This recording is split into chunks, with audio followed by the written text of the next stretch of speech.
Lucky Lefty Podcast, Onora Boys. In the building, we're brought to you by ONORA Whiskey, ONORAWhiskey.com. It's that premium American whiskey, ONORAWhiskey.com. Ladies and gentlemen, woo!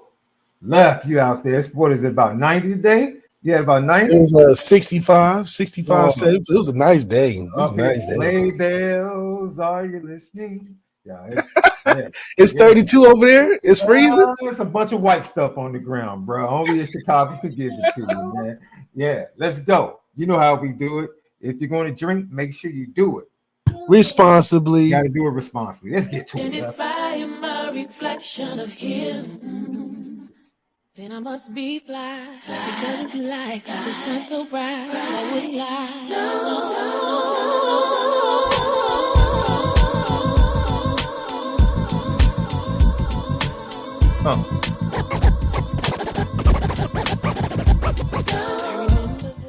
Notre boys, Shaun, Davis, MALIK, ZAIRE. We are here Thursday night.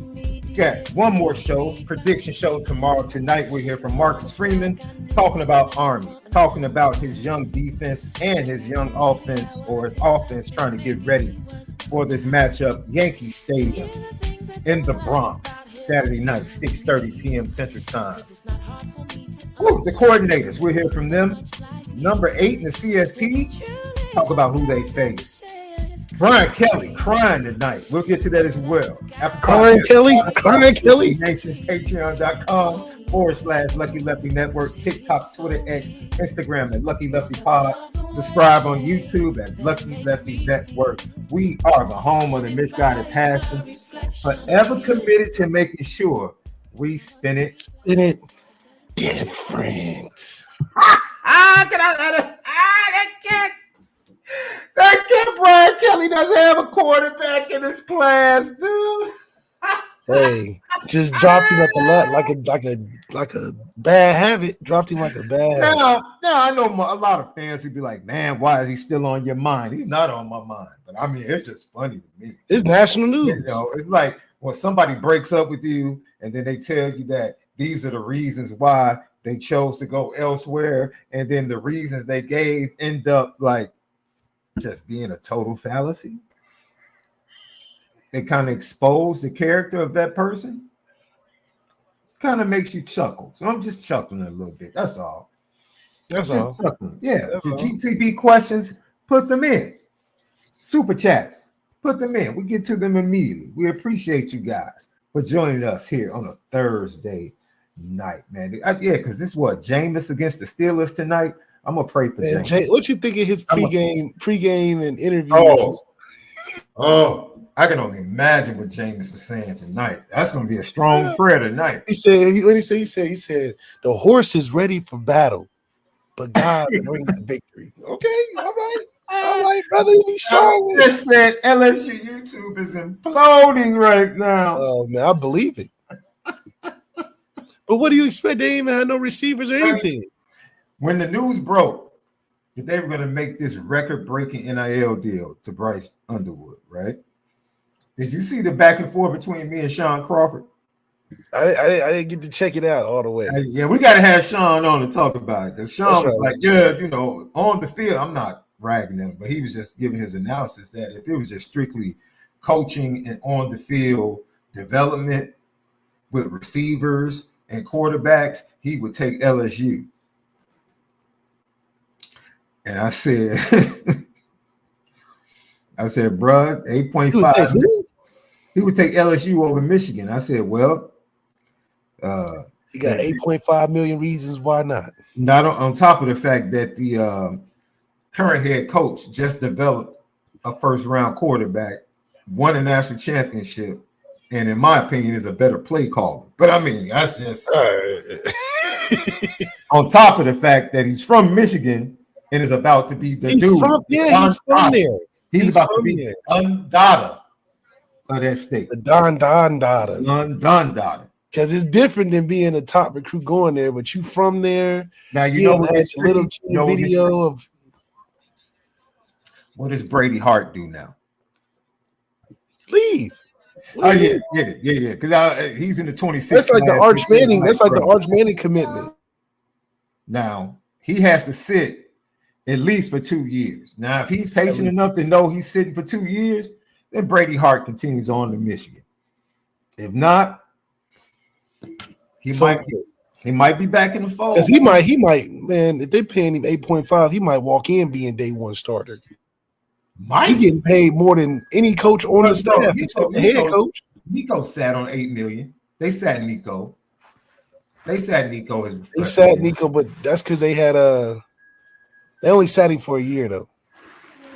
Yeah, they sat him for a year. I'm trying to think who was the guy before. Because the guy before him went to the league. Hooker, Hendon Hooker. Yeah. But that's what Hendon Hooker was like an all-star type of. Yeah. Michigan don't have that in front of him. No, they don't have a Hendon Hooker in front of Bryce Underwood right now. No. So they had to hold Nico off for Hendon Hooker. They don't have to hold nobody off for Bryce. They're like, Bryce, you can start for the bowl game if we really, They probably would like him to start for the bowl game. I put him out there versus Ohio State or something. You never know. But I mean, that's exactly what you're supposed to do with in-state talent. So this is not a surprise. When you got an in-state superstar, you got to secure the state. And with Dante Moore and CJ Carr being from Michigan and not getting that same amount of attraction and pool, you wonder what's going on. I agree, Left. So yeah, man, Juju. Hey, I told you when I saw the picture from his recruiting visit with Shador handing him over. Oh, he handed him the key. I mean, how else do you? He might go in day one. Yeah, and be the starter. Yeah. I might put his arm around him the next time we see Juju up at Colorado. So what if Dion did something slick like went and got a Dante Moore? I don't think he would do it. And Dion sat Juju for a year. Their receiving core is going to be absolutely bananas next year, bro. Oh, with the freshmen? No, I mean they still get Horns back. Jimmy's coming back? No, I thought Jimmy accepted the invite to the East-West Shrine Bowl. Yeah, you're right. So they got Bo Miller's Draylon. I think Old Miller's coming back. Yeah. And the short fast one, they caught the Hail Mary at the end of the game. No, he accepted the Shrine Bowl. Western accepted it too. Well, at least he's shown he's gonna go get some wide receivers. Yeah, he's shown he get them. He's shown he can get them. But Shador's funny, man. Shador's taking his boys everywhere with him. He taking them to the bowl game with him. He taking them to the damn near Dallas with him because that's where I think he want to go. Because it is surprising he didn't go to the Senior Bowl. He ended up going to East West Shrine, which isn't that popular. But it's in Dallas. We're trading Caleb. Oh. We're trading Caleb. Relax. Relax. We're trading Caleb to get Shador. Relax. We're trading Caleb to get Shador in prime. Oh, we're not doing that. They're not doing that. We're going to end up with like a top 7 pick anyway, right? So we're going to trade Caleb. We're going to hop back into 5. Right. No, Jerry Jones and put that deal in with Dion though, so it's already too late. He said, "This is my last stop. I'm bringing in Dion, bringing in Shador." Of course, I'm kidding, ladies and gentlemen. Of course, I'm kidding. But no, it is. It's fun, man. Look, we got 3 weeks until National Signing Day. 2. It's getting crazy right now. It's over with now. I mean, these are the final moves made. These ain't even like. How does USC feel? They ain't got, Oh man. Well, USC, I think they're trying to flip the Russell. They got Hassan Longstreet. And Longstreet too. Yeah. But he's from California, so that makes sense. He won't go back home. Yeah, that's understandable.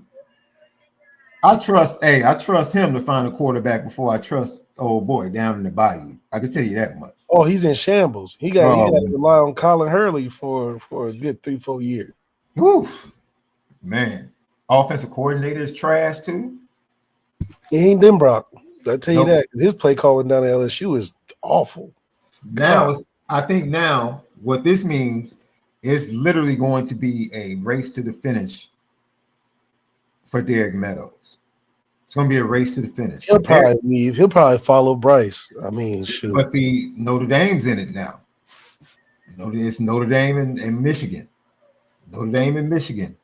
Down to the wire for Derek Meadows.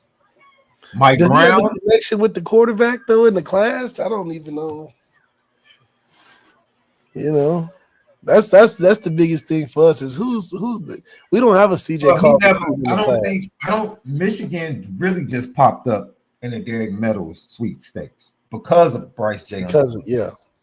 The relationship, the long-standing relationship, who got on him before he caught fire is Notre Dame. Same thing with Deuce. So we'll see. We will see. The way Deuce moves, he might try to make a move back to Notre Dame. No, Deuce is going to Ole Miss, bro. You got him flipping again. Yeah, he's gonna flip again, bro.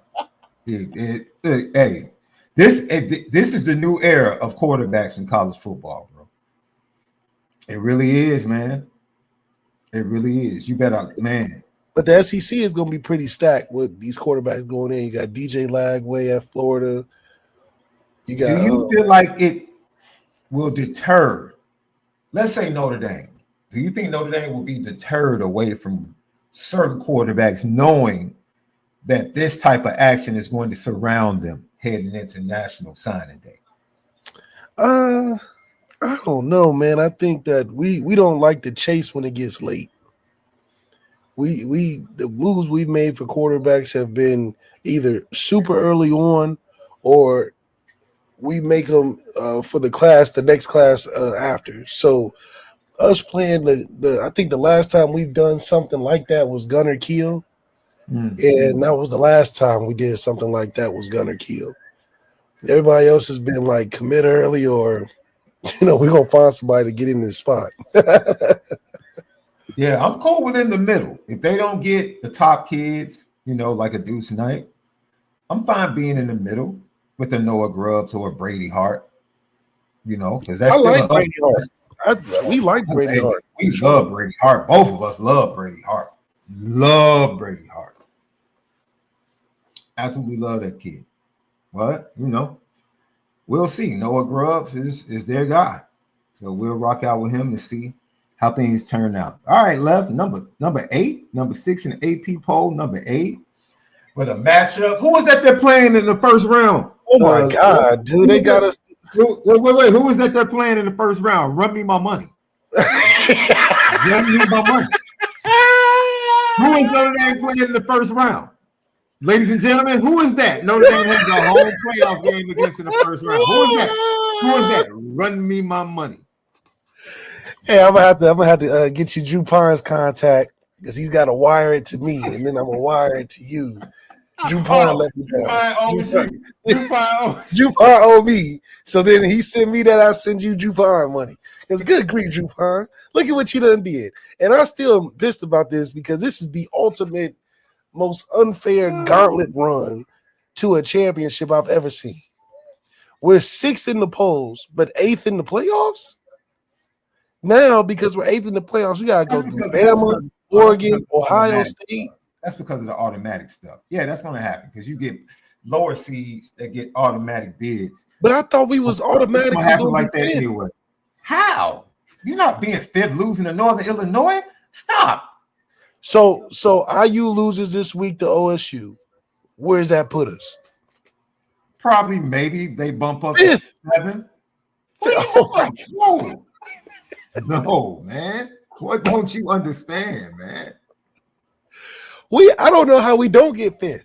Because you lost in NIU. What are you talking about? All these other teams lost to each other. I mean, we gotta cut this out with this NIU stuff now. Like, come on. No, Notre Dame needs to cut it out. We don't need to cut it out. No one else Notre Dame needs to cut out losing to NIU types. That's what they need to cut out. Everybody else has lost in some other game that they shouldn't have lost other than Oregon. Name a team. Let's go through it. Name a team that Indiana has lost to. Or they haven't lost. They'll lose this week. They'll lose this week to Ohio State. So go ahead. They shouldn't be anywhere 4, 5, or 6. What do you mean? If they'll lose this weekend, Ohio State. Yeah, they shouldn't be 4, 5, or 6. They should. Penn State hasn't lost to anybody near. Oh my God. Matter of fact, Penn State beat two of the teams from the MAC that beat Northern Illinois early in the season. That's a fact. I mean, it's just a fact. It should be, but that was so early in the season. We've gotten better. I don't want to hear that. I don't hear that same. I don't allow Texas A&M fans to tell me that. Oh, it was early in the season. I don't want to hear that. We should be playing Ole Miss. No. And then the Texas game. No, you just don't want to face Oregon in the second round. You're running. You got Alabama, Oregon, then Ohio State if they win out. I mean, oh my God. Don't lose in Northern Illinois. How about that? Don't lose to Northern Illinois. How about that? How about that? You do that, and you'll have your nice little matchup with the four. Miami lost to Georgia Tech. But they're still winning. They're still going to be the ACC champion. I'm just saying it should be because we beat Georgia Tech that beat Miami. It gives us all the credence to be a 5th seed. What's up, my boy? What's good, JP? You see him? My boy in here throwing up the U. Come on, bro. That's what we're doing. That's what we're doing. Bro, that's what we're doing. You throwing up the U in this piece? That's what I love that dude. I love that dude so much, man. Yeah, that's okay because we got something for them. That's okay. This isn't the permanent bracket because tell JP what we got for him. Tell JP what we got. We got. First of all, y'all don't know how to stop nobody on offense. That's the first thing. Second of all, y'all got to cut whatever point total y'all have on the season in half, maybe even a third. You got to cut it in threes. Because the way we putting it on teams defensively, I don't know how Cam Ward is going to have anywhere close to the 35 points that he has per game that he's showing out with. So it's going to be interesting to see how that works. But this is a maybe, but this isn't the final. We know that things are going to shift real soon. Boise State may drop out because they may lose their last two. We know IU's not going to be there because they'll lose this weekend. Georgia's hanging on by a thread, but they're gonna get put in there no matter what, because that's just how they've been gifting these SEC teams so heavily. Penn State's got to still win out. So and then Ohio State plays Michigan. So there's a lot of transition that's gonna happen in the next 2 weeks. Where this is a cute bracket, but not a final bracket. The only thing constant within this is Oregon and us. We'll win our last two, and Oregon will win their last two. Everybody else is subjected to lose. So that has to shift the brackets a little bit more, shake it up for whoever wants to play in that ice bowl at home for the first game. It's already snowing in South Bend. So if it's snowing now, December 20th, it's going to be a wreck. You know what's crazy? Be a wreck. They could end up with 6 teams in the CFP to SEC. How? Let me explain how. Well, no, 1 would get bumped out. 5 definitely. Yeah, one would get bumped out. Let's say Texas A&M beats Texas last game of the year. I think Texas A&M still has a shot of getting into the SEC championship game. Oh my gosh! If I'm not mistaken, just think about that, love. Think about that. That throws everything. Wait, hold on. How? Let me look at these standings right now. Man, if I'm not mistaken, the SEC standings are crazy right now, though, for sure. Texas A&M is one. They have 1 conference loss with Texas. They're tied with Texas at 5-1. Georgia is 5-2. Tennessee is 5-2, and Alabama is 4-2. Oh my goodness! So it's a five-way tie or 2-way tie. Texas and Texas A&M play each other the last game. Oh man, so it's going to have to be 4 teams with 2 losses in the SEC. They're more than likely they're going to get 4 to 5 teams in. I'll predict here they get 5 teams in. Alabama, I don't see Alabama losing on the way out. I don't see Ole Miss, who's at 4-2, losing on the way out. Oh my goodness! Tennessee could definitely be the oddball out. Man out. They had an odd man out in the playoffs. But they have beaten Alabama. They lost to Georgia. Yep. They lost to Georgia pretty bad though. Texas cannot afford to lose because they really named the Texas big win.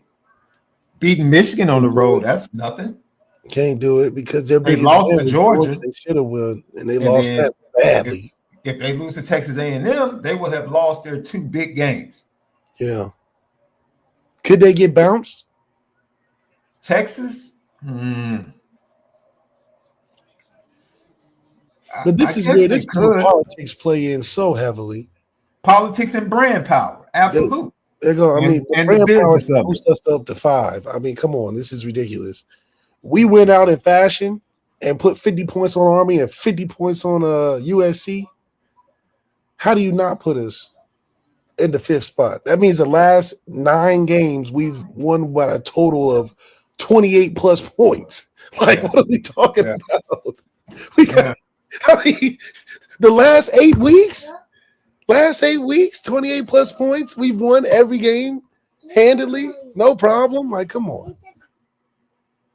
Man, it is really going to be crazy. I think Indiana, if they lose, the Big Ten has a shot. The Big Ten could conceivably get 3 teams in if Indiana beats Ohio State, or 4 teams in. If Indiana beats Ohio State, that means more than likely they would face Oregon in the championship game for the Big Ten. Penn State, I don't see them losing, which means Ohio State would be one of the late at-large bids or the first team out. So you're talking about the Big Ten possibly getting 4 maximum, SEC max probably 5, ACC probably gets 1, the champion from the ACC. Yeah, the Big 12 champ. So that's 9 teams, possibly. 9 teams left could possibly get in from the Big 10 and SEC. 9. That's 10. The Big 12 championship champion and the AC champion will get you. No, it can only be 8. If Notre Dame wins out, then you have the G4 champion or the highest rated G4 squad. That leaves 10 slots, right? So then you have the Big 12 champion, that's 9 slots, and the ACC champion, that's 8. So I think it's 8 teams that are going to get in between the SEC and the Big 10. That's crazy. So in essence, SEC teams want Ohio State to win. SEC teams cannot afford it for Indiana to win against Ohio State. That would be trouble for the SEC getting 5 teams. If Ohio State beats Indiana, it would definitely be Oregon, Ohio State, and Penn State out of the Big 10. That's 3, which means the SEC will have a great shot at getting 5 of the 8. Yeah. See, so the SEC teams are probably rooting for Ohio State. But if IU wins, that means IU, Penn State, Ohio State, and Oregon.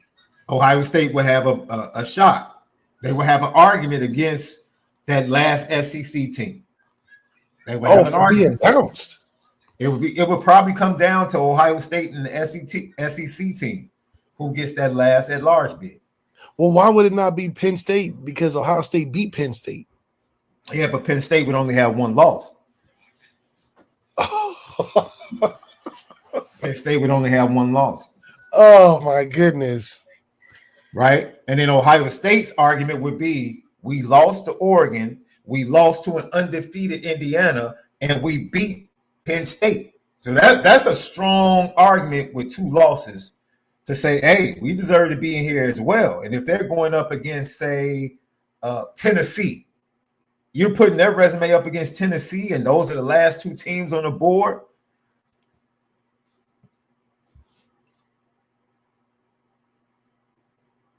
That'll be tough. So this is all dependent on these teams in the bracket right now winning their last 2 games for sure. No, there's no way. If IU loses to Ohio State, they're not getting in. The schedule is trash. They get bounced from 7 all the way out? Yeah. Oh, my goodness. I do. We just talked about didn't we just talk about brand power in business? Yeah. There is no benefit to IU football being in the playoffs. None. Not from a business standpoint. Not for TV ratings. Now, this is not hate. We're just talking about pure business. Pure business. Pure business. There is absolutely nothing from a marketing and brand power. Indiana needs to beat Ohio State to secure. There is no way you can say for sure that Indiana is getting in if they lose Ohio State. You can't say that. Can't say it. They won't be a conference champion. They won't even be in the conference championship game. And the only they wouldn't be in the conference either, huh? Well, and then how they lose to Ohio State would matter. Yeah, they said even if they lose, they can't lose in a terrible way. No, they cannot get blown out. If they get blown out by Ohio State, it's a problem. But if it always comes down to how they win, then Notre Dame should be ranked in the top 6 because we've been blowing teams out since week 2. We've been blowing teams out since week 2. This is my thing. I agree. People, this is why I said Penn State is going to be there next to Indiana. Both will have one loss, right? The committee, Penn State's going to have an advantage, whether people like it or not. Just from a business brand, they're going to have an advantage. They will. And the people in that room, if they want to lie and say no, yes, they do. Yes, they do. It's a huge advantage. Penn State football over Indiana football. Let's just be honest. Which means Indiana has to have a similar close game in the fourth quarter, one possession loss that can match the one possession loss that Penn State had against Ohio State. Because after head-to-head, then it's common opponent. The common opponent for Penn State and Indiana will be Ohio State. It will be Ohio State. Indiana either has to win or play a highly competitive close game down the stretch. If they don't, their playoff chances will be in trouble. Just flat out. Their chances will be in trouble. I'm not saying it's fair. I'm not saying it's right. It stinks. It stinks. This is why the crazy thing is, if Notre Dame had beaten Northern Illinois, conceivably, Notre Dame going to the Coliseum, if they just assuming they would have beaten Army, Notre Dame would be going to the Coliseum undefeated with the ability to either play for the 5th seed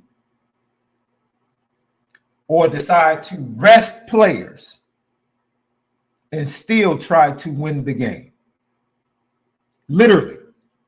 And these are the types of decisions. I said this, Left. We're going to see these type of decisions moving forward, where teams are in place where they are solidified. Wait, you said we would have? Let's say if we were undefeated, we would have been. That's the only way we would have been a 5th seed. No. Yeah, that was the only way they were going to be a 5th seed, or losing a game to a highly ranked opponent and not Northern Illinois. Right. But this is the thing, Left. You're going to see this. If Notre Dame had been undefeated going into the USC game, and the only thing they're playing for is the 5th seed, but they have starters that are nursing injuries, do you go for the 5th seed, Left? Come on, dude. That's a father for you, ladies and gents. That's a father for you. Do you go for the 5th seed, Left? If you're the coach and you have injured players that could play against USC, you're undefeated, they could play against, all you're going for is the 5th seed, or do you rest your players and give them the extra rest? You still get, the 2 to 3 weeks before the quarterfinals. But I just think those are interesting things that could pop up in the future of the playoffs. You could see. So how closely aligned do you think the bracket as it is now stays then? It's probably impossible then. because IU has to have a fate decided this weekend. Well, Texas has to have a fate decided Texas A&M week. The U, we don't know how they're going to finish out because if they're losing to Georgia Tech and still have a porous defense these next 2 weeks in the conference championship, their whole fate can change too. So, and then, you know, hopefully Auburn gets the job done versus Alabama. And then Ohio State got to play. You know, Ohio State got to play IU and Michigan. Then they have to circle back and play Oregon. Unfortunately, Michigan doesn't have a signal caller that can really make the Ohio State game interesting. I think Ohio State. Now, what is interesting? Ohio State was already depleted along the offensive line. They moved their left guard to left tackle. They lost their starting center for the year with an Achilles in practice. In practice, that's crazy, right? So we'll see, man. We'll see. This might be the biggest football game in the history of Indiana football. Oh, for sure. In the history. This literally might be the biggest game. Season. Yeah. Now remember, the last big game they had was when Ohio State came to Indiana. Yep. And Michael Penix was the quarterback. Yeah, they got embarrassed. They got embarrassed. Yeah, they got embarrassed, and then Michael Penix eventually went to Washington. But that's not even good. Damn, it's like they got to win the last two because the last week they still got to win that against Northwestern. Yeah. So oh my God, even if they win against Ohio State, they still got to win that last week. So you know, I think this bracket might, and Boise's a lock. Boise is the best. Who else? Who's the other G4 team? Somebody's right on the heels of Boise. Yes. Boise and BYU, I still think are up in the air. No, BYU could win the Big 12. That's BYU and Colorado. Those are the two teams. Colorado, I think Colorado can do it. Tulane. I think Tulane. Is it Tulane that people are talking about?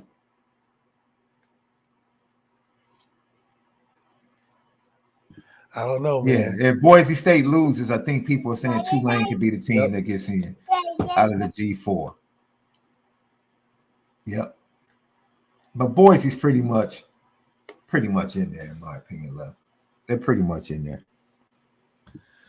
Oh, goodness. All we got to do is just win our next two and then let the cards fall where they may.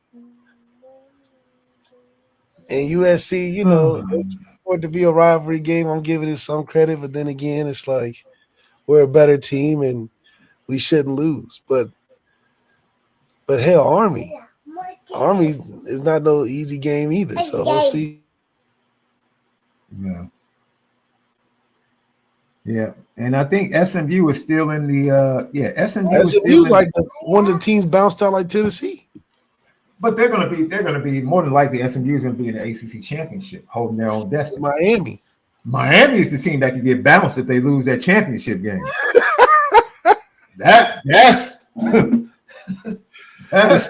The stakes are crazy. The stakes are so crazy. Oh my god, crazy. If Colorado wins out, I'm sure they'll get in. Well, they have to win out. They have to win the conference championship. They got to win. They got a big matchup against Kansas on the road. Kansas on the road. They're going to earn it.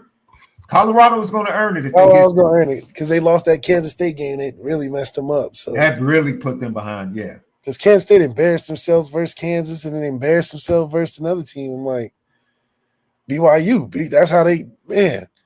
Yeah. I don't shoot. I don't know how it's going to turn out.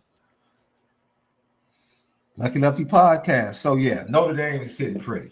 Notre Dame is just take care of business, man. That's it. Just handle business. That's it. Just handle business. Everything's in front of you. You should have done that week 2, but hey, it is what it is. Hey, listen. Now, see, you like to sweep stuff under the rug. Like, oh no, don't look at that. I mean, but how much is that really? I can tell you put, you the type of dude that you should throw everything under the bed and tell your mother you cleaned up, didn't you? There you. That's what you used to do. Little left is gonna do that to you. He's gonna do that to you, man. You clean up? Yeah, I cleaned up. Look under the bed, plates, all types of stuff, wrappers. Oh man. There's my guy. Ladies and gentlemen, man, the best assistant in the business right there, boy. Little Left. Lucky Lefty podcast. All right, Left. Marcus Freeman, he met with the media. And this is what he had to say. He had some really good stuff to say concerning this Army matchup. And take a listen, ladies and gents. Turning the page, obviously, to Army. I told the coaching staff I think it's going to be, I believe it's our toughest challenge to date. They're a really good football program, 9-0, right, and on a 13-game winning streak, which is number one in FBS.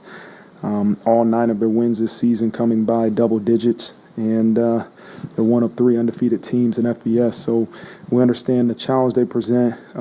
It's year 11 for Coach Monken, and so what you see is a lot of consistency in their program. They play clean.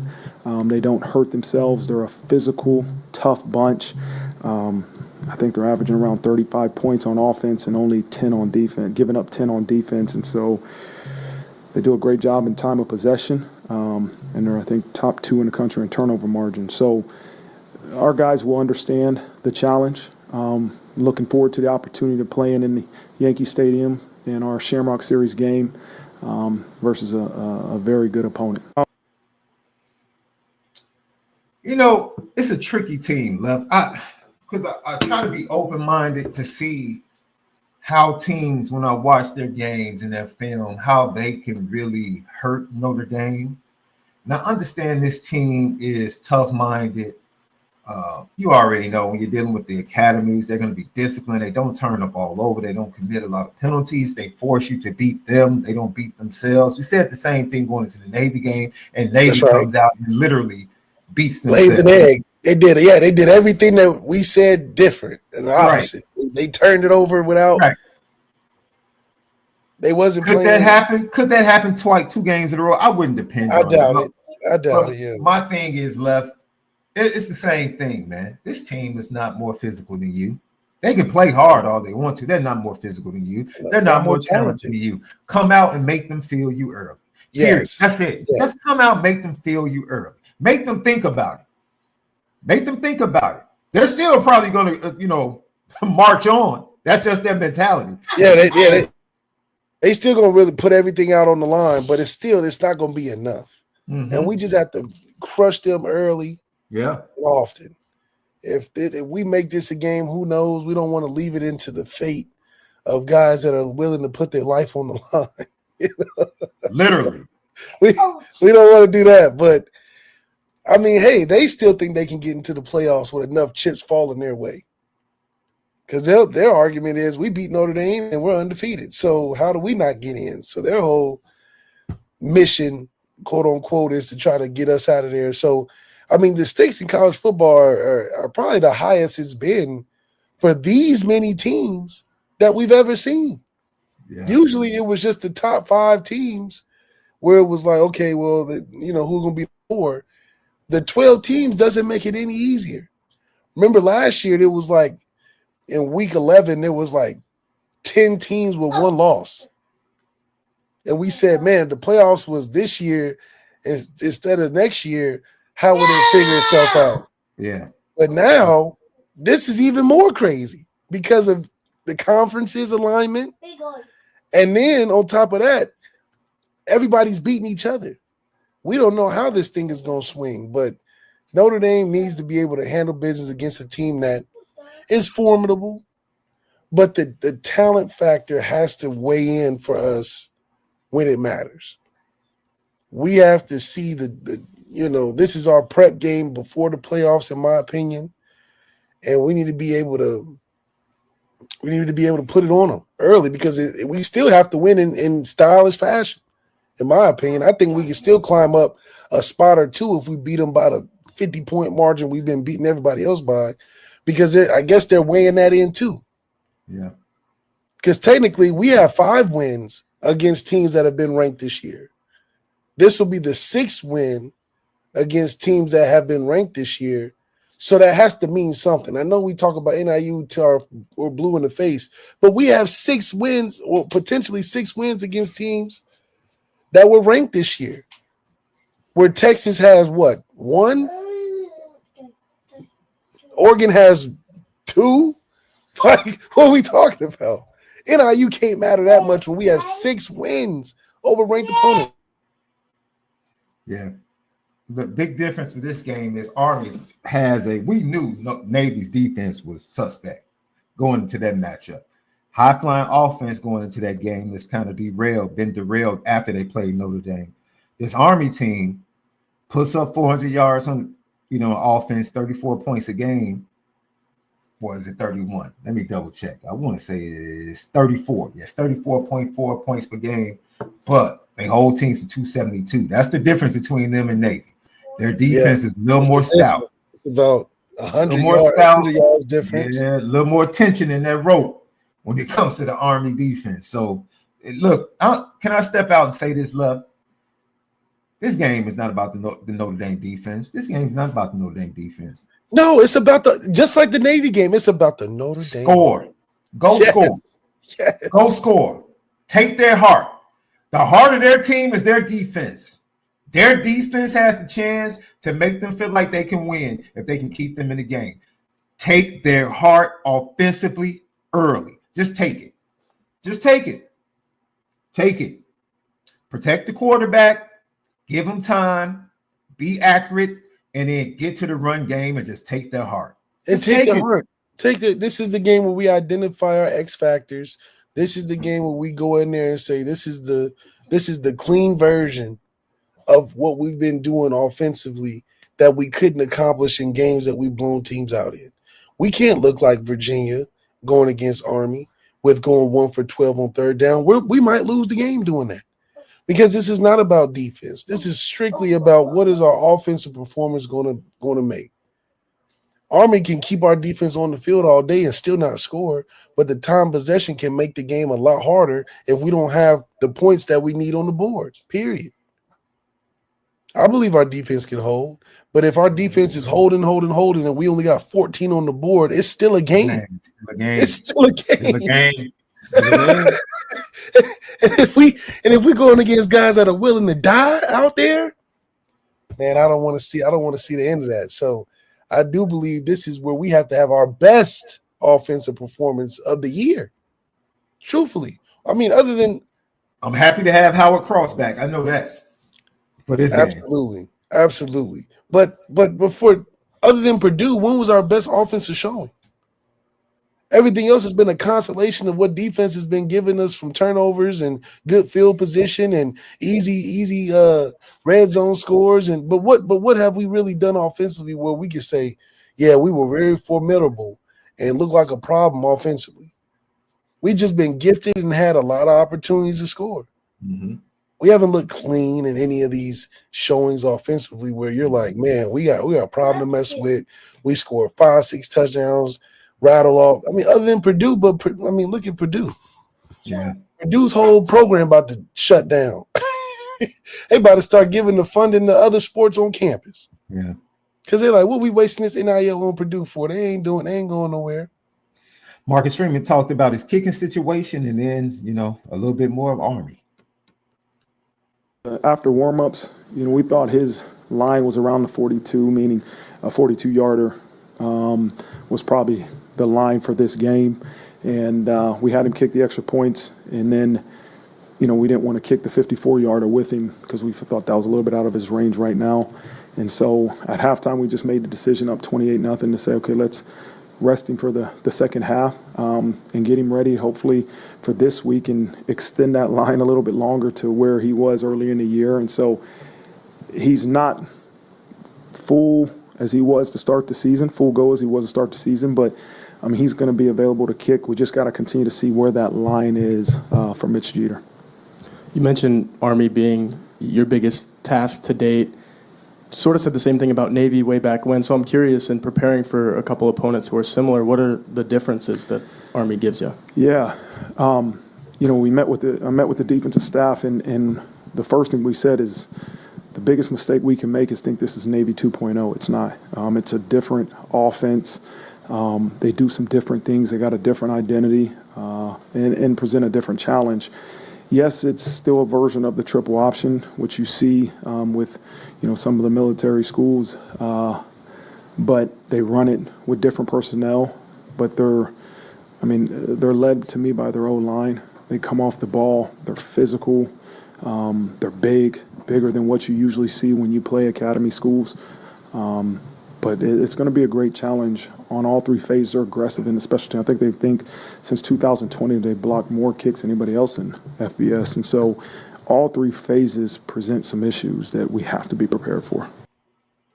But he didn't mention one thing about their defense versus our offense, which is I think we keep skipping over. But we have to make it a point on this podcast because, like you said, it's not about the defense. Defense is going defense. I feel fully confident that we'll go out there and execute what Al Golden masterminds and puts together for a team like Army. But we have he talked about their defense, their offense. He talked about their special teams.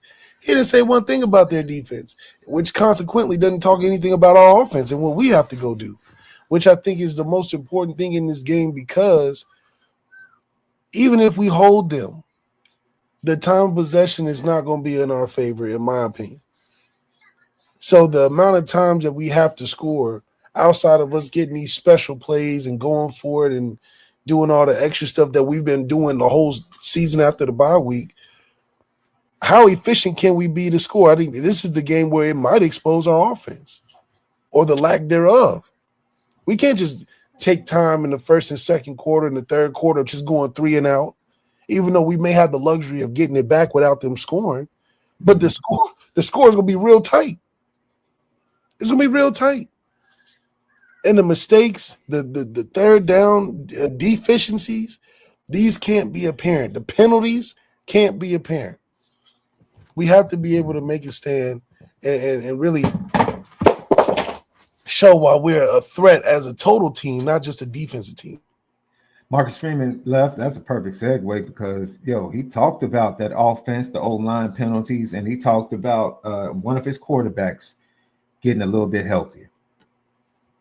You watch the film and you address it and you go to practice and you work on those specific issues that showed up in the game and, hopefully don't repeat it. On the right, front row, Eric Hansen. Hey, Coach. I wanted to circle back to Army and their defense. Their rush defense is like third in the country.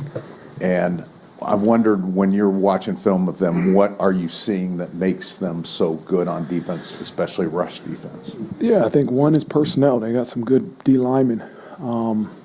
They do a good job. They do a good job of simulating some pressures where, you might be thinking a 5-man pressure's coming, a 6-man pressure's coming, and ends up being 4 guys. And so they just do a good job of saying, we're not going to let you run the ball. And we got a mindset that, hey, we still want to run the ball. We got to find ways to get hats on hats. But the other thing I think they do is they move, right, is they're not stagnant. They're not your typical just 3 down and they don't move. They're able to move the front and be aggressive, change the leverage on you, which is a challenge. When you change the leverage on an offensive lineman post-snap, it creates some difficulties.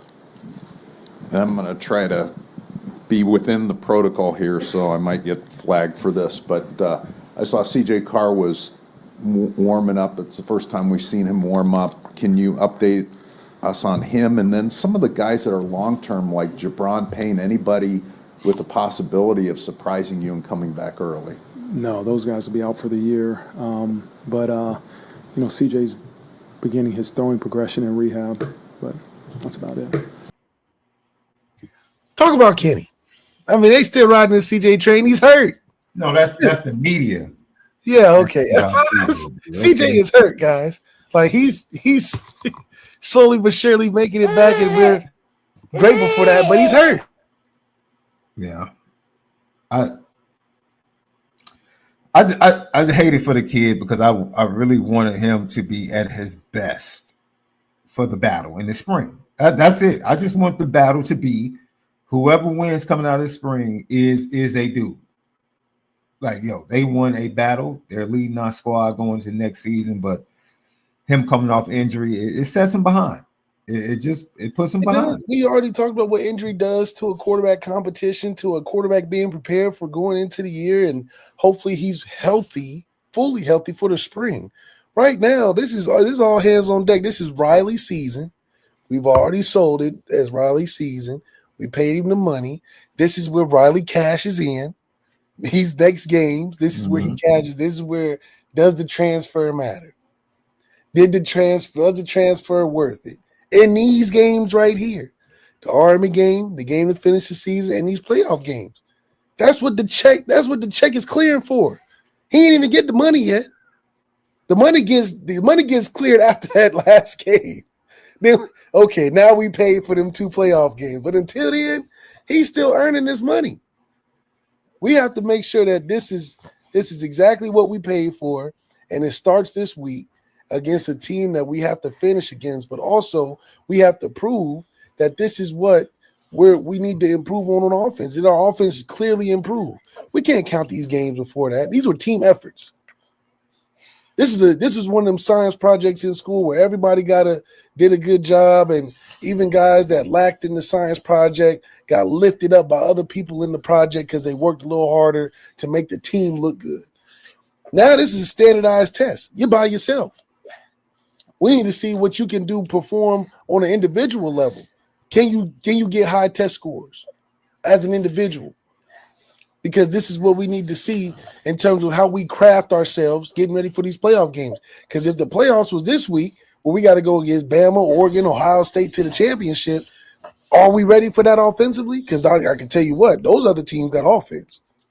Bama got an offense, or Oregon got an offense, Ohio State got an offense. But do we truly have a playoff offense that we find out this week against a team that's happens to be ranked? We're not better than us, but happens to be ranked, happens to be undefeated, not more talented, but we need to make sure that we're the team that we say we are going into this week specifically, because the styles make fights. And this is a style that particularly is quirky and can give us some challenges offensively. Defensively, I think we're ready for whatever comes to us. But the weakest part of our link is the offense and the offensive continuity, not just one position, but just the entire offensive unit being successful. 1 for 12 anywhere in the country, if they didn't have our defense, we'd be in trouble. We'd be in trouble. Anybody would be in trouble if we didn't have a top 5 out of 132 teams. We're top 5 in defense. That's the huge band-aid that we've been able to put on a lot of this stuff. So if we're not able to perform like a top 10 offense, especially this week, it's gonna be rough going into the first round, even if it is a home game. Hey man, look here, man. Just come out and take care of business on the offensive end. Defense will take care of the rest. Let them close. Defense will take Let the defense close. Just let them defense will close. take care of the rest. Do what you need to do early on. Let the defense close, man. Just leave New York. We can get out of here. Cool. If we can score, get ready to go to the West Coast. Yes. Enjoy defense will be, man. Defense like, please let us play from a lead, and we'll get you home. We'll get you home. Yeah. We will get you home. Just don't have us having to make a defensive stand or a stop late in the game, and then we got to watch you go 2-minute drive to go win because we haven't been prepared. This we're setting ourselves up. We haven't been prepared for these situations where we had to play from behind or play close because our defense has been doing such a great job.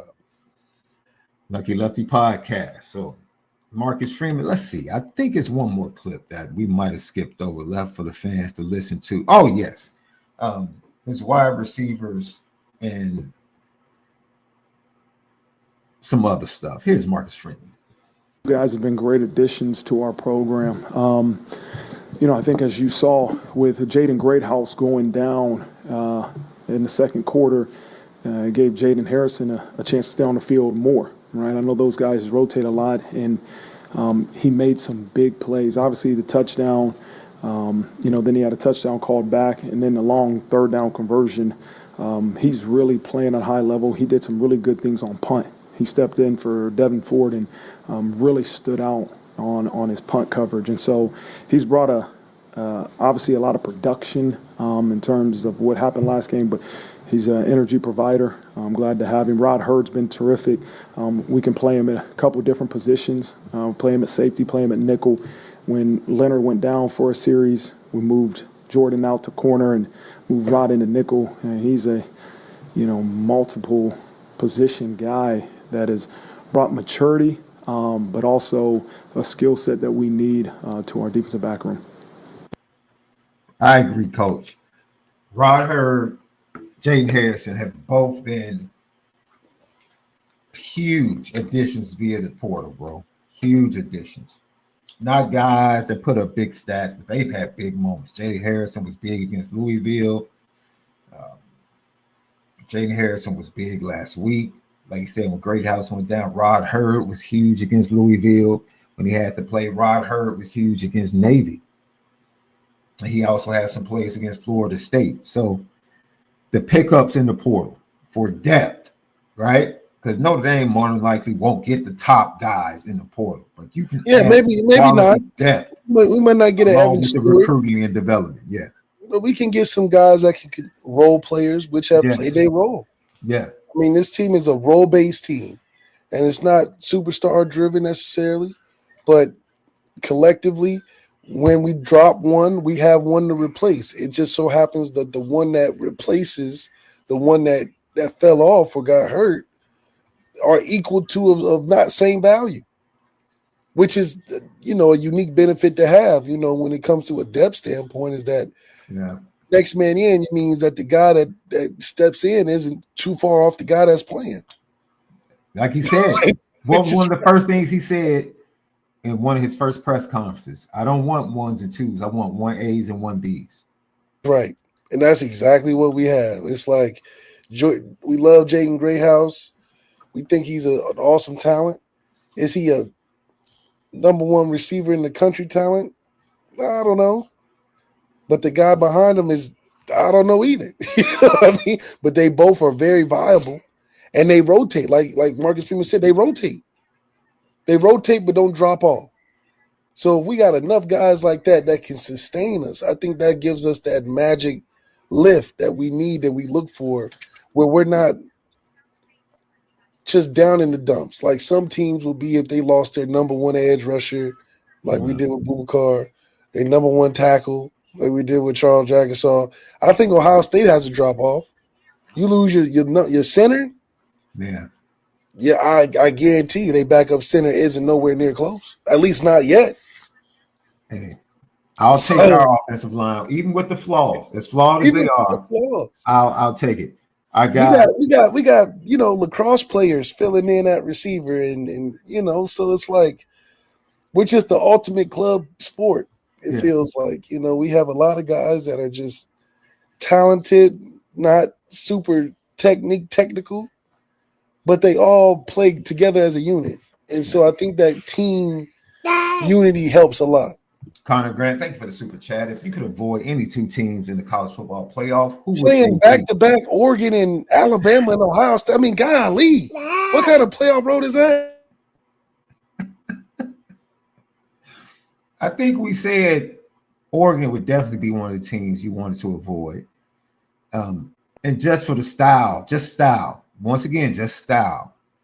I would not want to. I don't mind playing Alabama. I promise you. I don't mind it. It's the week after. it's the following it up with another crazy team. Like they're just like it's like you can take them, but you need a space in between a team like that. I think Ole Miss would be very much like playing Texas A&M because their edge rushers are really good. They have really good edge rushers that will probably give our tackles issues. But their style, their offense, rushers, what does that do to us? We're not a drop back passing team anyway. Yeah, we just run the ball, just run it, play to the defense. We like the nice edge rushers because Jackson Dart would throw you a couple. He would throw you a couple. He's gonna give you chances. Yes. So stylistically, I love an Ole Miss. I love a team with great pass rushers that make their money pinning their ears back, because are we giving them that many chances to do that in a game? I doubt it. Made Lil Left get a job at In-N-Out to pay Sean. He's talking about the hat she put on. That's right. That's right. Jay Lamont, thank you for the super chat. 64th in rush attempts. Luck, you cool with that? I'm cool with us giving the ball to Jeremiah Love as much as possible these next games. He's clearly equipped and he's a smooth criminal. He go in there and takes care of business on a limited amount of carries. We should up those carries because what is there to leave on the field? You know what he said? He said, I want to make this a track meet, baby. Vision, get through the line, track meet. Army, you can't compete with him in a track meet.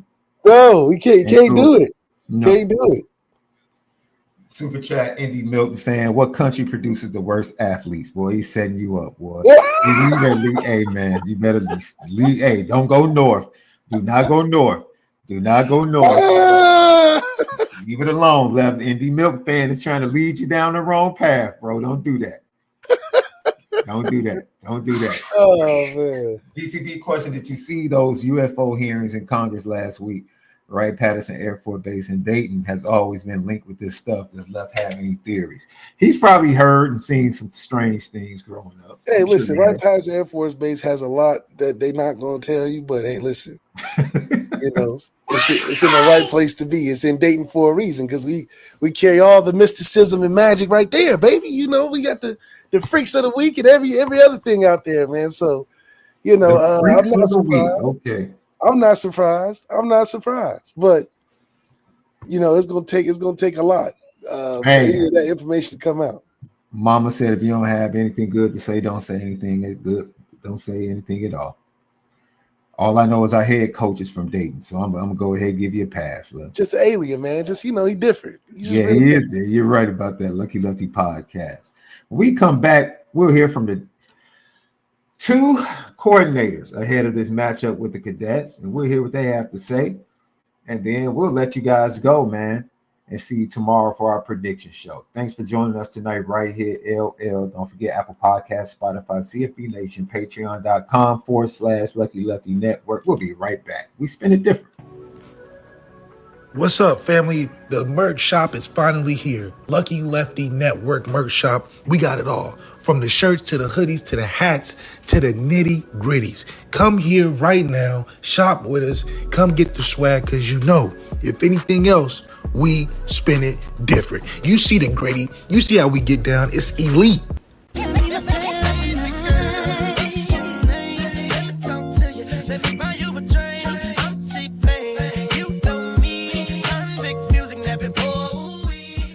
Lucky Lefty podcast, that dude, Malik Zaire, the original Lucky Lefty, Sean Davis, Onora Boys in the building, brought to you by Nora Whiskey at NoraWhiskey.com. TikTok, Twitter, X, Instagram, Lucky Lefty Pod. Go ahead and follow. Subscribe. YouTube, Lucky Lefty Network. Hit the thumbs up. Leave comments and questions. We respond to all audio edibles each and every day. Apple Podcasts, Spotify. Home of the misguided passion, Left, and you already know what we do. What do we do? We're forever committed to making sure that we spin it different. Did you see the Keke Palmer interview? I didn't. What was she talking about? Because I saw something on it, but I don't. Is it the one where she was just explaining how, like, you know, this whole misconception of being a single parent and all that stuff, or what? No, man, I just love when talented people from the Chicago area get platforms like that to really show how super dope talent from the area is, how well-rounded talent from the area can be. But no, in all seriousness, I think she has her head on tight, bro. I do think I applauded her after listening to it and say, you know what, man, she's all right. You worry about some people going out to Hollywood and kind of buying into the entire scene and their surroundings, but she is her parents have done an incredible job. They really have. So shout out to Keke. It was a great interview. Absolutely amazing interview. Once again, recapping some big news tonight. 2 big-time quarterbacks in 25 class. Julian Lewis, he commits to Colorado. And then Bryce Underwood decommits from LSU and commits to the University of Michigan. His commitment video was actually super dope. If you haven't seen it, go watch his commitment video. It is super dope. How did he get that? I mean, they always got these little. I thought it was AI. Yeah, it was super dope. It flat out was. It was super dope.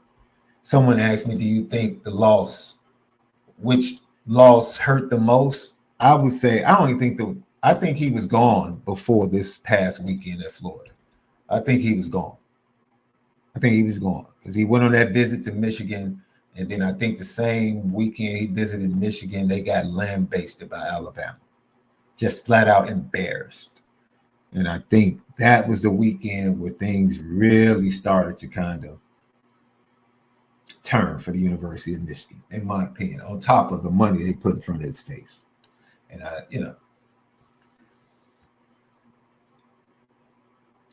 very interesting, man. Prayers out to Brian Kelly. Prayers out to him. Did you say prayers? Prayers out to him. I hope he's able to recover. Well, he's never been one to sweat. I wonder, someone in Notre Dame recruited, I wonder if Damian Shanklin ends up at Ohio State now. The defensive end from Indiana. For Indianapolis. Yeah. I don't think he comes to Notre Dame, but I definitely think Ohio State now has a really good shot of flipping Damian Shanklin late in the game. That class could literally fall apart, bro. Quick. Man. So kudos, even after Deuce Knight left, the entire Notre Dame class was like, all right, deuces. No pun intended. See, even our class has the same mentality, next man in. It's not too big of a deal because the 1A, 1B mentality is just strong at Notre Dame. And I think because of that, it's easy for us to build a tight class, maybe not a superstar class, but a tight class that can withstand a lot of in and outs. Like losing Deuce will be huge. That was like losing our Bryce Underwood in a sense, is losing Deuce.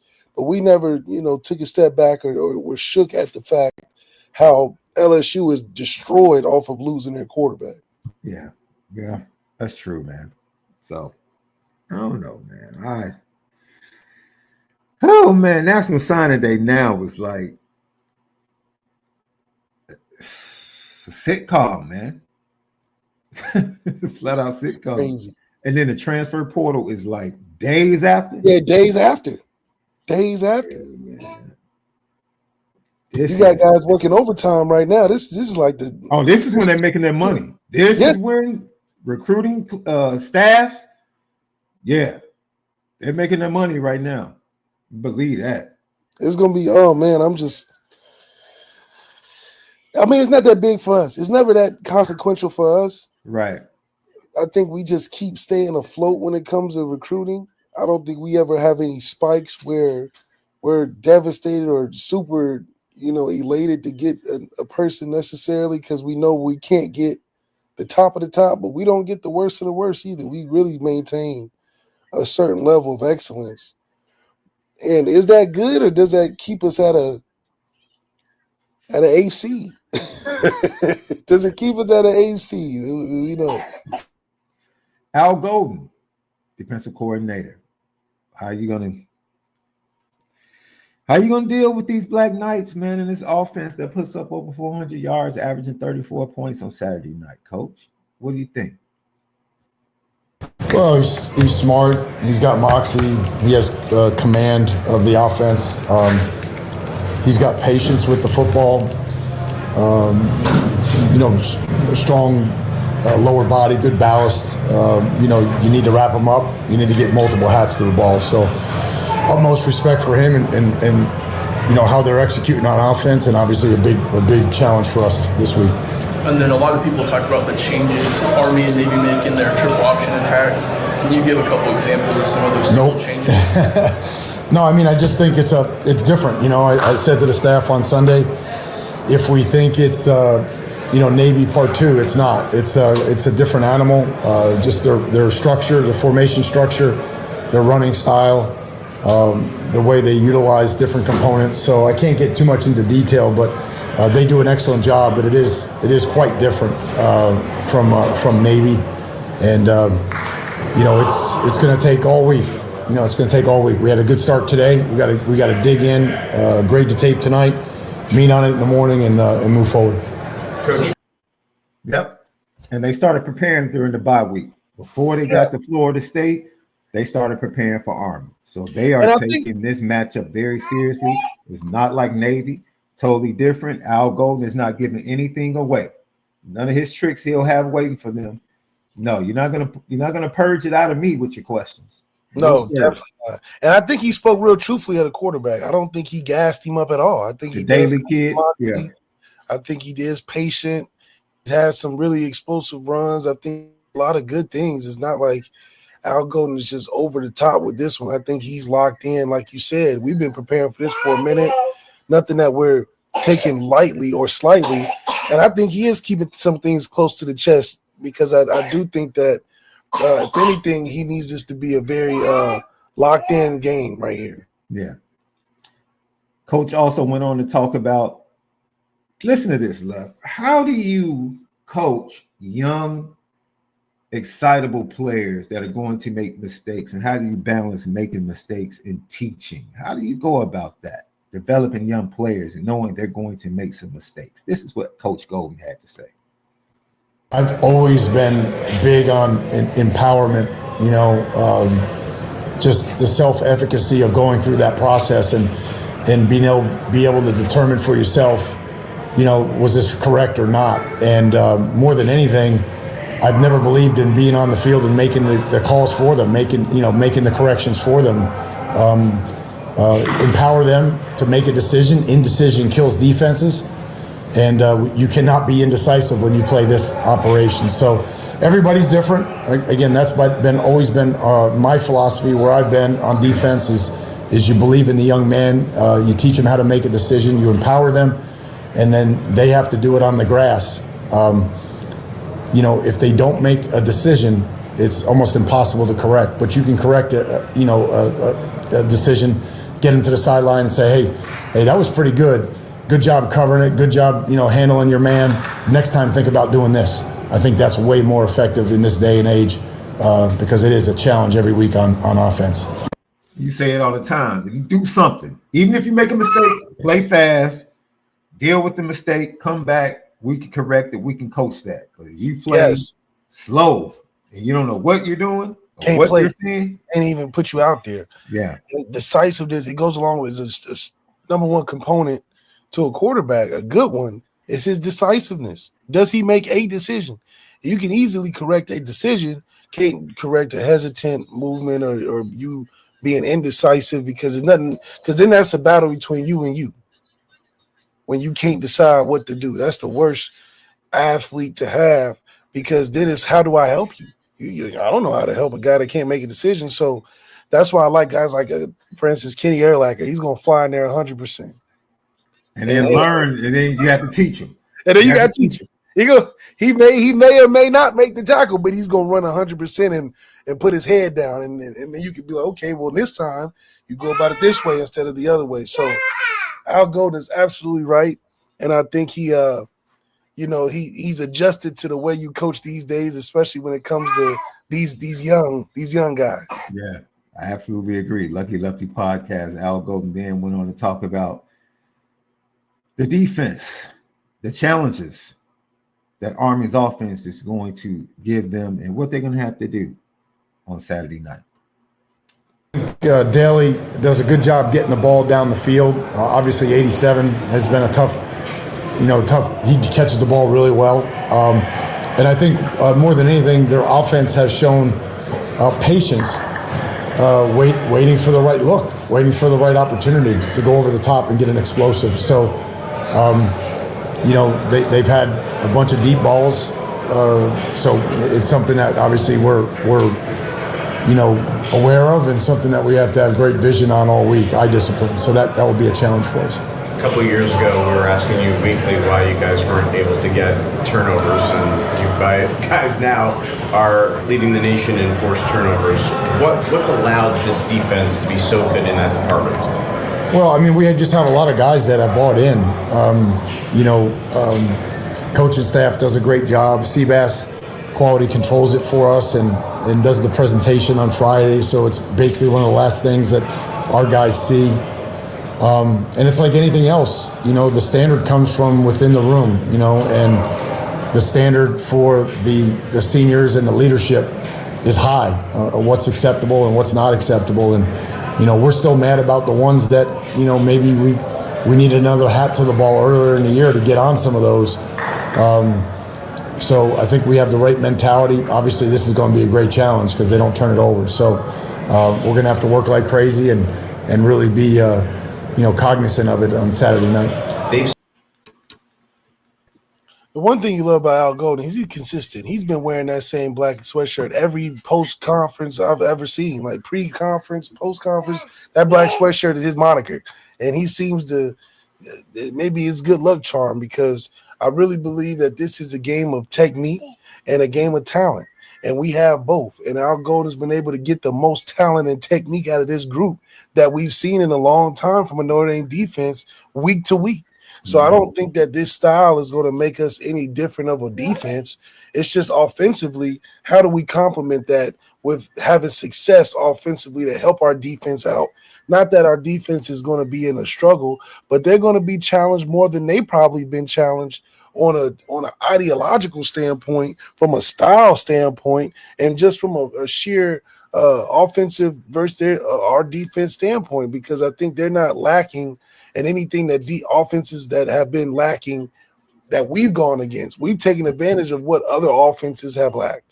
This offense may not be the most talented, but they don't lack a lot of things. They don't turn the ball over. So, yeah, the work is cut out for us, but like we both said, it's almost like a stalemate, because as good as defense that we can play against a team that doesn't turn the ball over, what are we going to do on the other side of football when we get our chance to make the game look different on the scoreboard? I know we'll hold them to whatever points we need to hold them to, but can we separate by having an efficient offense against a defense that isn't porous? They may not be great, but they're not terrible. So we're going to find out a lot about ourselves just from an identity standpoint. And identity is something that we talked about in the beginning of the year. And have we found that identity yet? I think defensively we have. Offensively, it's still in question. Offense. This is your game. Prime time. New York. Big stage. Riley Leonard. Start your march. Yeah, start your march. Because them Yankees, them Yankees start your march for that check that was cut. Start it now. Start it right now. The first deposit is after the game now. The Dodgers just won the World Series in that stadium. They just won the World Series in that same stadium. You can go be a star. You can go be just as big a star. Just as big. Just as big. Just as big. Mike Denbrock. Just as big. That's right. Mike Denbrock left. He talked about one particular play call that has been effective for the Fighting Irish. Take a listen. Offensive coordinator Mike Denbrock. I think it puts the defense in conflict. And, when you have a quarterback who can use his feet and make plays, you have very talented running backs, and you have a third option in the flat that you can spit the ball out to. If they're overplaying either one of the first two, that becomes a pretty hard play to defend and makes us pretty versatile at the same time. Army is one of the best rush defenses in the country. How are you game planning against that? Yeah, I mean, they do a tremendous job of, using their personnel and moving people around and changing gap fits and, making it difficult on teams to run the football. I think, they've also been helped by the fact that, they've been ahead in a lot of games and they've made teams play catch up. So, number one, we got to be able to start fast. I mean, they're really good in the first quarter of the game at jumping out the leads. We got to do our part offensively to make sure we stay on the field and score points. And then we have to. We're built around the run game. So finding ways to do that are effective against the things that they do that cause you problems is going to be a big challenge. Look, Larry, I'll say this. They face Now go ahead. I want you to say what you say, and then I'm going to ask you a question. I was going to, what we've been talking about all show. We have to jump out against them. This is not a game where we have 3 and out the first 2 quarters, because you will be down. That's just what it is. This is not a game where we can be inefficient on our passing. Yes, we're built around the run, but the pass is going to be just as impactful. And the running game, like Denbrock said, they've been up in most games, so their run defense looks a little bit better. But for us, we need to make them feel our run game, just like how their offense makes everybody else feel their run game. Yeah. We need to make them feel our run game on their defense and wear them down like we usually do with teams, because that second half, we have to pour it on. And we're not going to be able to pour it on if we're struggling in the first 2 quarters by going 3 and out from mistakes. In a lot of games, we beat ourselves offensively in the beginning, and we can't do that with having miscues, turnovers, miscommunications, guys not catching the football, we not putting the ball where it needs to be, things that we can control. It's never been about what the other defense has done to us. I haven't seen a game yet. It's either us been underthrown it, overthrown it, not getting it to the right spot, not making the right read. So for us, and for what Denbrock talked about, that RPO where you have 2 options with the quarterback being a run and then you can spit out to the flat, that has to be perfect. Because that also keeps you on the field, because it's not a huge gainer. It can become a big gainer when you commit to 2 and you miss the third, but it needs to be something we can go to at any point to stay on the field, especially on third down. Now, that play he was talking about with the slot fade. The slot fade has been very, very beneficial for Notre Dame when they've called it, whether it's Jaden Greathouse, Jaden Harrison. And that's Denbrock's number 1 route.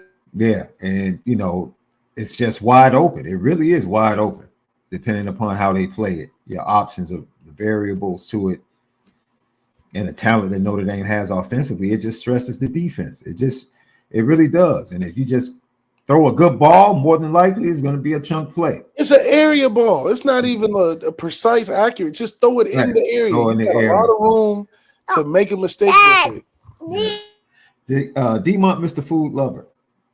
GTV question. Malik, you've had plays where you broke away for big yards or touchdowns.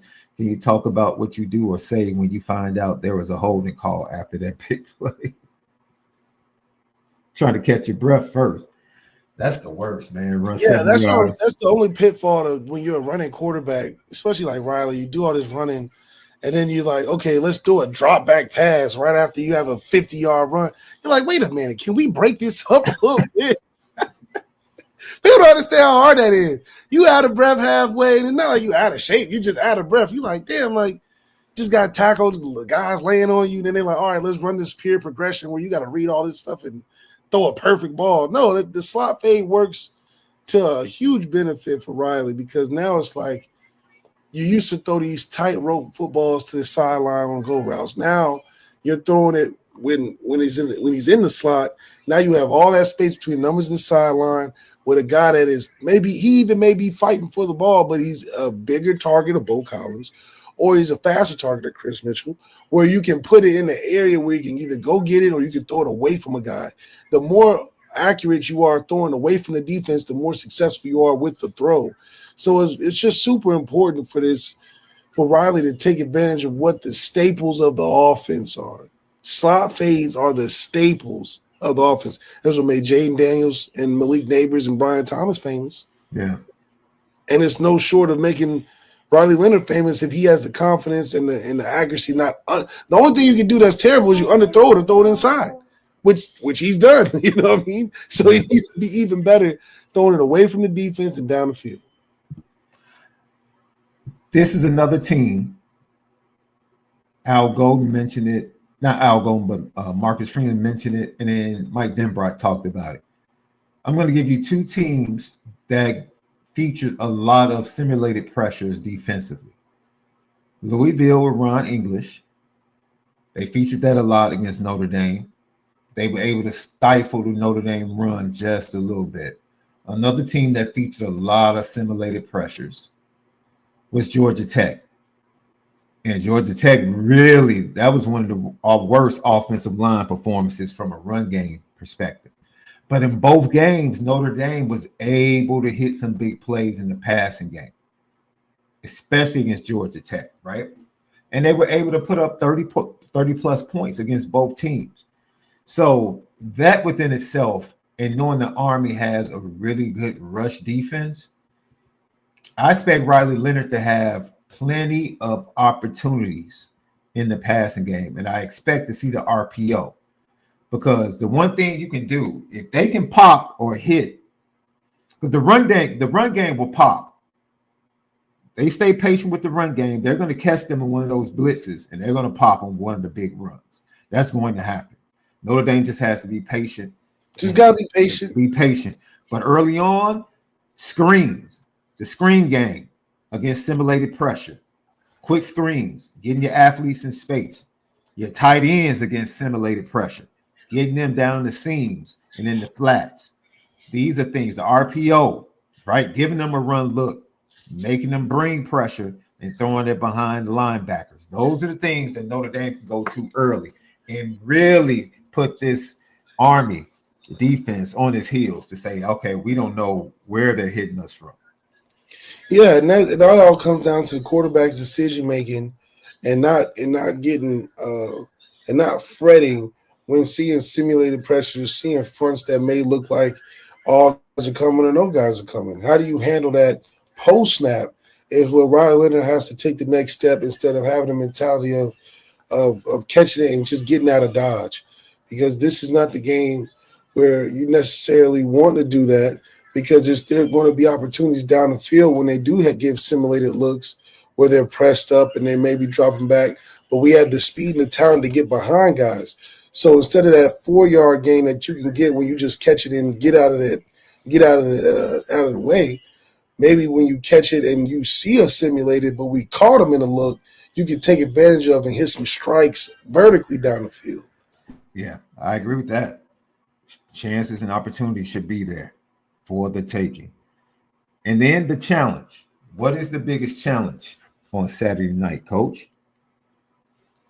Yeah, let's start getting out of our own way a little bit. And, we got a lot of talented players on the offensive side of the ball that we need to make sure not only we get involved, but we got to give those guys a chance to make plays by not limiting our possessions, by making mistakes that are self-inflicted, and we got to play cleaner football all the way around. If we do, if we stop stopping ourselves, we're pretty hard to stop. And you've seen a lot. That's one real quick. You've seen a lot of football teams, and maybe you can answer, maybe you can't. But Army, does who they play make them more or less of an opponent for you all this week? Maybe they haven't played an opponent. Not at all. I mean, they're 9-0 this season. I think they're maybe running on 13 in a row or more. I mean, that's a football team that knows how to win. They know who they are. They know how to attack a football game as a team, and obviously have been very successful doing it. So this is a huge challenge for us, and look forward to it on Saturday. Yeah, I like this game, man. Right where it sits. It's not a trap game where you can look forward to USC. It keeps this team focused. It gives them something to look forward to, keeps them excited, and it's going to be a great propel. It's going to propel this team, in my opinion, to the playoffs. I like these last two games and the focus that's needed to get over both of these hurdles for the Fighting Irish. I absolutely love both of the matchups, and I agree. Coach, it's about us. It's about us. It's about us doing what we're supposed to do.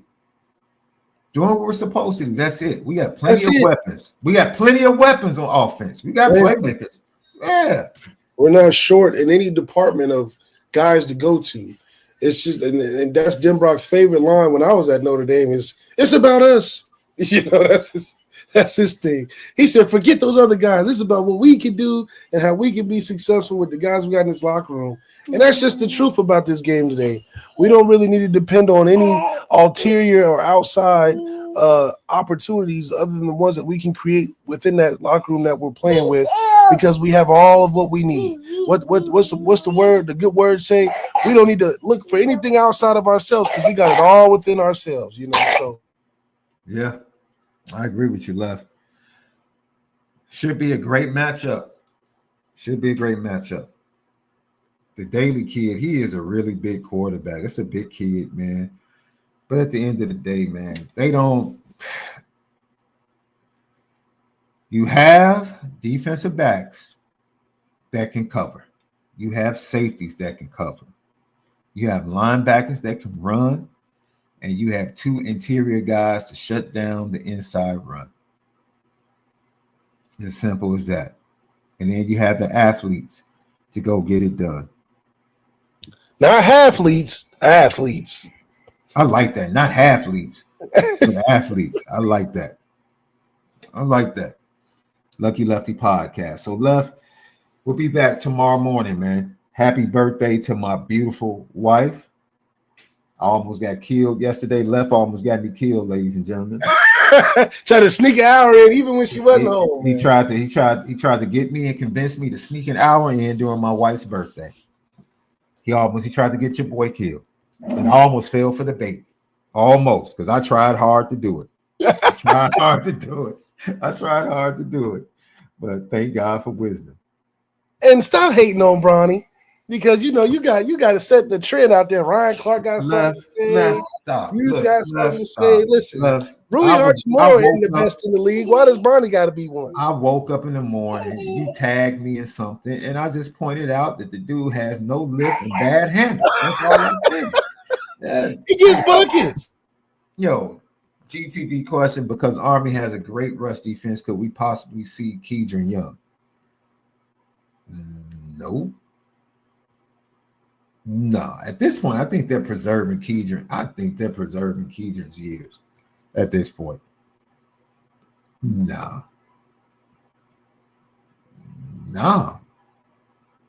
He's not a third down back. I don't know. I know it's some type of angle you're coming from with this question, but I don't see Keidron Young being the puzzle piece to fit. Yeah, we got to what you're trying to say. Yeah, Aeneas Williams is the third down back. Devin Ford is coming back. Nah, Keidron doesn't play. If they're not going to run the ball, then I just don't understand why you need Keidron Young, because they have a good rush defense. He's the 4th best back. Aeneas Williams can do more than a Keidron Young, I think, for third down alone. So. Yeah. And I'm watching some Army tape now, but bro,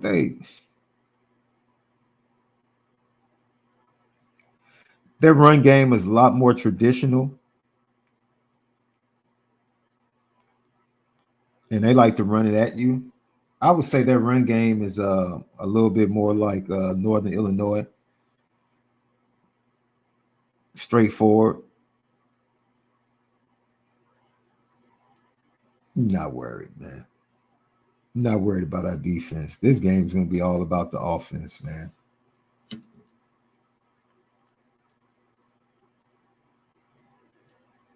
Yeah. As long as they do the simple things, tackle, stay assignment sound. This game should be a fun, exciting game, Saturday night, 6:30. So check us out tomorrow morning. We'll be on around 11 a.m. Central Time, noon Eastern. Check us out. Lock in with us. And we'll be talking about this matchup, giving our predictions, and hearing from the players and their thoughts on the upcoming game. All right. So for Left, I'm SD2 Mics, man. Enjoy the rest of your evening. Go enjoy some NFL football and your families. Right.